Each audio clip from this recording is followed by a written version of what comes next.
Now we're dealing with systems over 1,000 volts. We're talking about the entrance to enclosures and access to the working space when the voltage is over 1,000 volts, and it's in accordance by definition in 490.2 what is considered high voltage.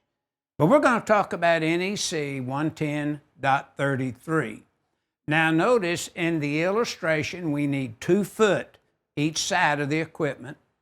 If we have energized components, we need 3 foot in the front and 3 foot in the back if those walls are insulated walls.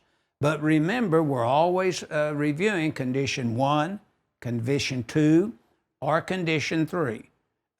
Is it a insulated wall, grounded wall, or is there equipment opposite equipment? In this illustration, no. We just have, say, insulated walls, and the electrical equipment is over 6 foot wide, so it's considered large equipment.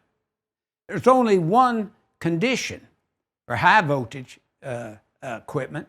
It has to be over 6 foot. The bus rating has nothing to do with it. So that equipment could be, and I'm just saying this, it could be just, say, 600 amp bus. Still, if it was 2 foot, it's not large equipment, if 2 foot with equipment. If the equipment's, say, over 6 foot, it's large equipment regardless of the bus rating. Now, that we point out, remember there's 2 conditions for 1,000 volts or less. You're over 12 foot wide and a continuous bus at 1,200 amps or more.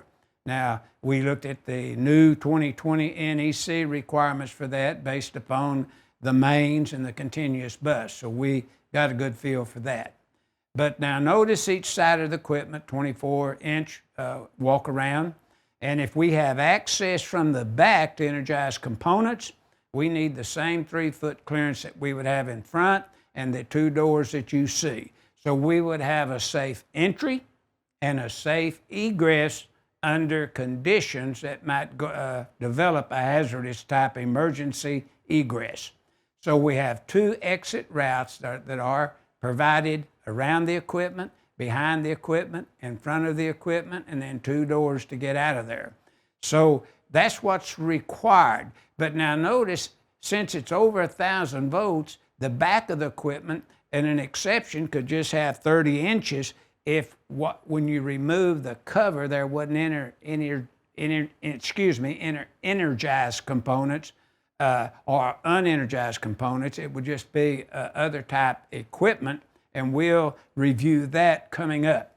But this illustration and figure illustrates entrance to enclosures and access to working space when the voltage supply is over 1,000 volts, and we must comply with NEC 110.33 is illustrated in the illustration.